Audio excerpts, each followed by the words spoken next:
Tonight, a special edition of World News Tonight. Chilling new details now emerging in the horrific elementary school shooting here in Uvalde, Texas. This small community now consumed in grief tonight. 19 children and 2 teachers killed at Robb Elementary School. Many of the victims just 10 and 11 years old. Tonight, what we have now learned about the 18-year-old suspect, a high school dropout here. The governor revealing the alleged gunman sent 3 private messages on Facebook just before all of this began to unfold. First about shooting his grandmother, and ending with, "I'm going to shoot an elementary school." Tonight, authorities retracing his steps from his grandparents' home to the school, how he got inside and where he went once he got in, barricading himself in a classroom and opening fire. The suspect armed with an AR-15 style rifle, ultimately killed by police. And tonight, investigators say the suspect turned 18 just 9 days ago, and that he bought his AR-15 style rifle the next day. Then another one just a few days later. And 9 days after his birthday, he was here at this school. We are now learning more about the children tonight and their 2 teachers. Some of the children getting end of the year awards the morning of the shooting. Some of their parents, their loved ones, were at the school not knowing it would be the last time they saw their children. And tonight here, my interview with a young father. The video he showed me of his daughter fishing with him and what he's vowing to do tonight in honor of his daughter. Also tonight, we have learned how long it took to take down the gunman after his first encounter with police here in Uvalde. And the officers inside the school, Border Patrol, sheriffs, police. Now we have learned a sheriff's deputy in that school helping to confront the gunman lost their own child in the shooting. Maria Villarreal, right here in Texas with us.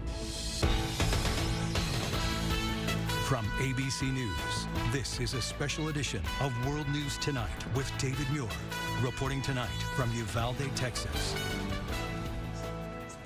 And good evening tonight from Texas. We are here in Uvalde, a community in mourning. The mass shooting at the elementary school right behind me here, leaving so many parents, so many families without their sons and daughters. 19 school children and 2 teachers were shot and killed. Tonight here, we honor them, their names, their stories, the awards given to some of the students just hours before the shooting. This is the 2nd deadliest school shooting in U.S. history now after Sandy Hook 10 years ago. Tonight, new reporting here on the 18-year-old suspect, Salvador Ramos. In fact, he turned 18 just 9 days ago. And the next day, authorities say he bought his first AR-15 style rifle. Days later, buying his second. And then a little more than a week after his birthday, showing up at the school right here behind us. Tonight, we've learned in the hours before the attack that he sent 3 private messages on Facebook signaling his plans. Tonight, the memorial growing outside Robb Elementary School. The school year has now ended early. A choked-up superintendent revealing the news that the year was over. We now know the rampage began here at the suspect's grandparents' house, where authorities say he shot his grandmother first. Then they say he took his grandparents' truck with no driver's license, crashing it near the school here before making his way inside. We have also learned that all of the victims were in 2 adjoining classrooms, the gunman barricading the door. And we have just learned it's now believed he was in the building anywhere from 40 minutes to an hour before being taken down. Parents, of course, came running, looking for their children, looking for answers, many waiting until the midnight hours before getting official word. A massive show of law enforcement here, and most of the children eventually taken to the local civic center to be reunited with their families. But that's also where families waited for the children who did not come home. Officials asking those parents for DNA samples as the night wore on to help identify the children who did not survive this. Tonight here, the faces of the fallen now coming in. Some of the 19 school children who lost their lives and the 2 teachers who died trying to save them. Of course, the question here tonight were warning signs missed. And this evening across this country, a call to act. But we begin tonight with what played out at the school right here behind me and the children in that classroom. Tonight, inside the unspeakable horror, officers running to the scene with the 18-year-old gunman already inside Robb Elementary School, where 2nd, 3rd, and 4th graders were in the middle of their day. Authorities say he got in through a back door, slipping into a classroom and opening fire on 4th graders and their 2 teachers. To all MSU, stand by. Do not attempt to get closer. We got shots fired. Authorities believe he got into that school at 11:32 a.m. We need to respond to South Grove and Mill Street to establish a perimeter. Authorities say the suspect, Salvador Ramos, a high school dropout here, turned 18 just 9 days ago. Tonight, the ATF now saying just 1 day after his birthday, he bought an AR-15 style rifle. 3 days later, he bought a second one. And 4 days after that, he was here at the elementary school. Tonight, Texas Governor Greg Abbott describing the horror that played out even before he arrived at the school, at the home where he lived with his grandparents. The first thing that happened was that the gunman shot his grandmother in the face. She then contacted police. A neighbor describing the grandmother with a gunshot wound to her forehead, helping her to dress the wound. Tonight, she is in critical condition. And as all of this was playing out, Governor Abbott now revealing the suspect was posting chilling private messages on Facebook. The first message, that he was going to shoot his grandmother. The second post was, I shot my grandmother. The third post, maybe less than 15 minutes before arriving at the school, was, I'm going to shoot an elementary school.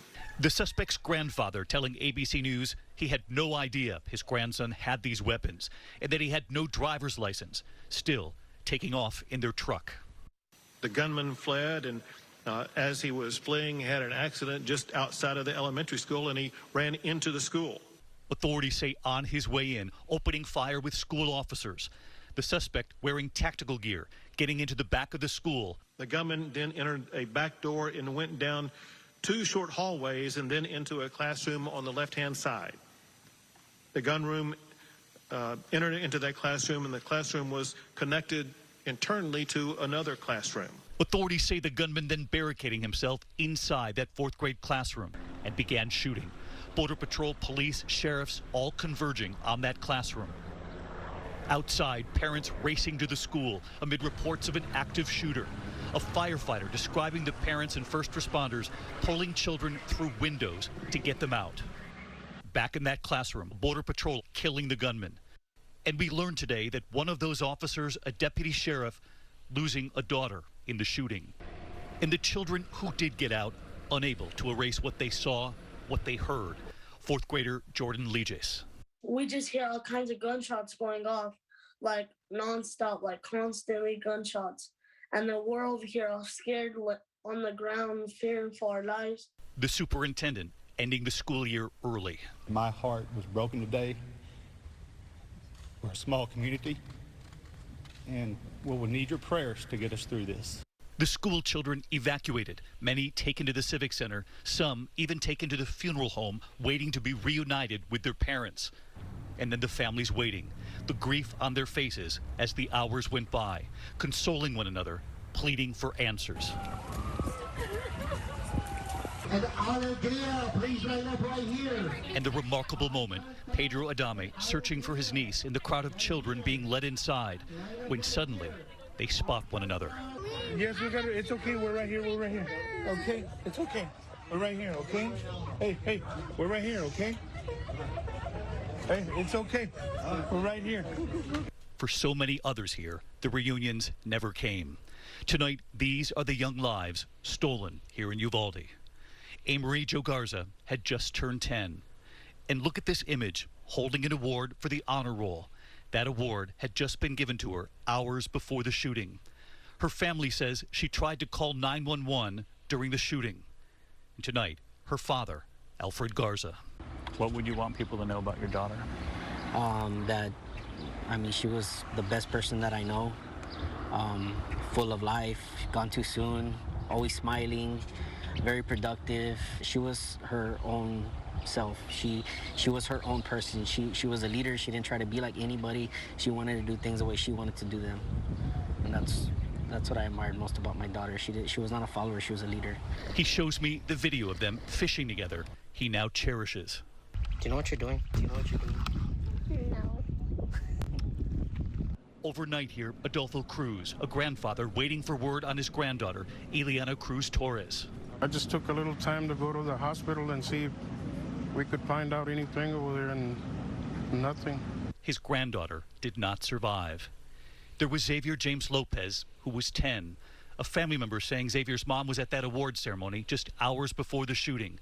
She had no idea it would be her final time with her son. His grandmother on the pain. It's so hard that you send your kids to school and thinking they're going to make it back home, and they're not. Annabelle Rodriguez was 10. She died along with her cousin, Jacqueline Jalen Casares, also 10 years old, seen here in her first communion just weeks ago. Her father telling ABC News, "My little girl was full of life and touched so many people. She had the biggest heart. Jackie was the one that would go out of her way to help anyone." 10-year-old Rogelio Torres, his mother telling us he was a very smart and loving child. There was 10-year-old McKenna Lee Elrod and Jace Carmela Luvanos, 10 years old, and Jayla Nicole Seguro, 11. They were cousins too. The family telling us they were nothing but loving baby angels, always had a smile on their face, just full of life. Lucia Garcia, his grandfather, saying he was the sweetest little boy that I've ever known. And tonight here, the teachers. Irma Garcia, it was her 23rd year teaching at the school, about to celebrate her 25th wedding anniversary with her husband. She taught the children with 4th grade teacher Eva Morales.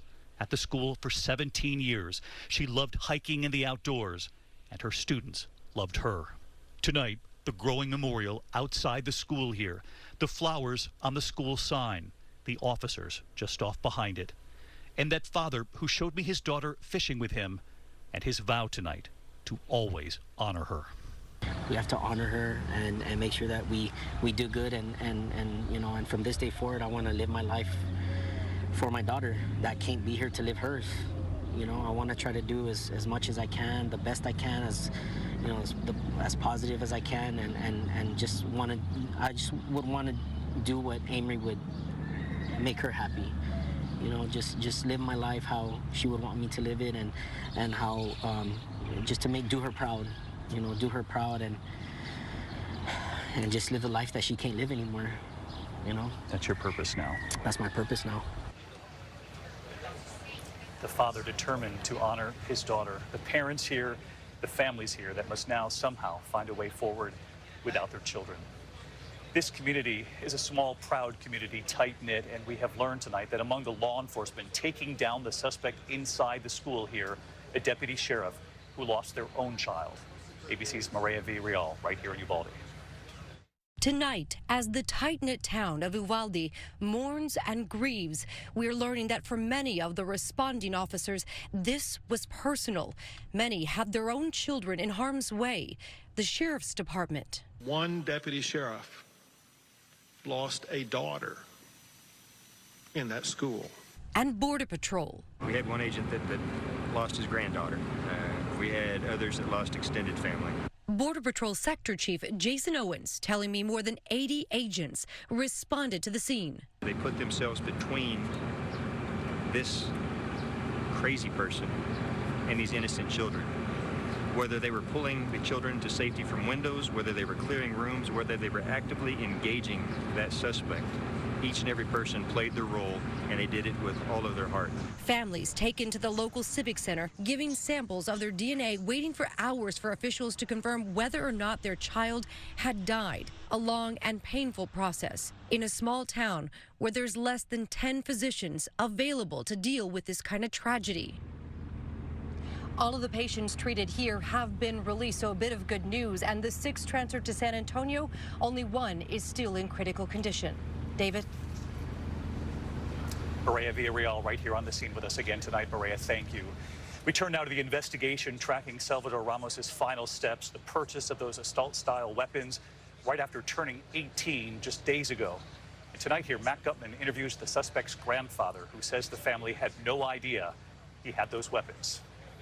Tonight, investigators say the suspected Texas elementary school shooter bought those 2 AR-style rifles on 2 separate days. The first one on May 17th, just a day after his 18th birthday, and the other 3 days later on May 20th. Both rifles purchased just days before the rampage at Oasis Outback, a local sporting goods store. Authorities say the 18-year-old suspect legally purchased those ARs without a license, as well as multiple 30-bullet magazines and at least 375 rounds. The sale of large-capacity magazines and bullets is not regulated in Texas. Earlier, officials said the gunman was wearing body armor, but now correcting themselves, saying it was tactical gear, a vest designed to carry ammunition, but not protective plates or fabric. His grandfather telling me he knew nothing about the weapons. I didn't know he had weapons or nothing or this or that there. If I would have known, I would have reported him. You would have reported your own grandson? Yes, because I'm against all that. Tonight, Texas Governor Greg Abbott saying the suspect had no known mental health history, insisting that law enforcement had no warnings. There was no meaningful forewarning of this crime. Tonight, investigators are combing through the suspect's social media history, where he allegedly posted videos of himself abusing animals, as well as photos of guns. His classmate Nathan Romo telling me the suspect had stalked him, even threatened to kill him after he ended their friendship. In the back of your head, did you think, well, if there was anybody at school who would have done that, it's this kid? Yeah, honestly, yeah. So there were warning signs? A little bit. David, investigators tell me they still have to get through hundreds of interviews. This is going to take days. In the meantime, they have a number of outstanding questions, like for how long had the suspect planned this attack? What precipitated it? How did he get proficiency in the use of those weapons? Who knew about them? And who might have been able to put a stop to this? David. So many questions. Matt Gutman here in Texas with us as well. Thank you, Matt. We turn now to the call to act tonight across this country, echoing from Texas to Washington, D.C. Here in Texas today, Governor Greg Abbott was confronted on live TV during his briefing. His Democratic challenger, Beto O'Rourke, interrupting him not long after the governor said he had asked so many leaders here on the ground what went wrong. Tonight, President Biden asking lawmakers, where is our backbone? Rachel Scott on the Hill tonight. Republican Texas Governor Greg Abbott insisting today that guns were not the problem in the mass shooting that killed 19 children and 2 teachers. I asked the sheriff and others an open-ended question. What is the problem here? And they were straightforward and emphatic. They said, we have a problem with mental health illness in this community. But interrupting Abbott's press conference, former Democratic Congressman Beto O'Rourke, who's running for governor himself. You are doing nothing. No. You're offering us nothing. You said this is not predictable. This is totally predictable when you choose not to do anything. Sir, you are out. O'Rourke escorted out. This is on you until you choose to do something different. This will continue to happen. In Washington, Senator Chris Murphy of Connecticut, where 26 people, including 20 children, were gunned down at Sandy Hook Elementary School, challenging his Republican colleagues to act. What are we doing? Why are you here? If not to solve a problem as existential as this. Polls show the American people want change. 56% support an assault weapons ban. 86% support a red flag law, allowing authorities to temporarily take guns away from people determined to be dangerous. And 89% support background checks. Still, for most Republicans on Capitol Hill, those issues are non-starters. The majority of Americans support expanded background checks. Why not support it? Unfortunately, what some people do is immediately want to take people's Second Amendment rights away, and I'm not willing to do that. Many Republicans didn't want to talk about the issue at all. Do you support expanded background checks? The majority of Americans support it. Do you support it? The majority of Americans support background checks. Do you support it? Democrat Joe Manchin and Republican Pat Toomey have proposed a bill to expand background checks, including for sales online and at gun shows. But it needs 60 votes to pass, unless Senate Democrats change the rules to pass it with a simple majority. Senator Kyrsten Sinema of Arizona won't do that. Senator Sinema, do you support changing the Senate rules in order to pass gun control legislation? 19 children are dead. Thanks so much. Can you give us a comment about it? In 2018, Texas Governor Greg Abbott did ask state lawmakers to consider a red flag law, but when Republicans refused, he backed down. And since then, Texas has actually loosened its gun laws, David. Rachel Scott live in Washington tonight. Rachel, thank you. And there was a moment last night after news of the school shooting NBA coach Steve Kerr of the Golden State Warriors in Dallas for a playoff game, the normal news conference. But then he came out and said he wasn't going to talk about basketball. Now we have children murdered at school.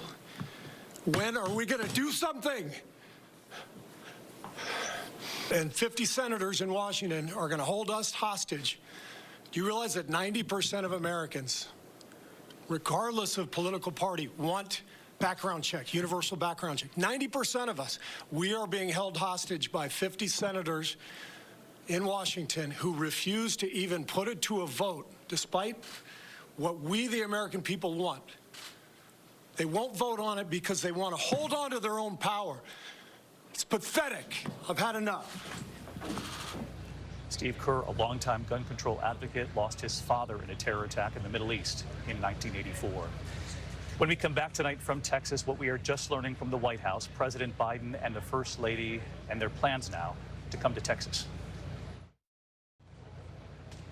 The First Lady, Dr. Jill Biden, was asked today, will you be going to Texas? She said, of course. In the coming days, the President and the First Lady plan to visit.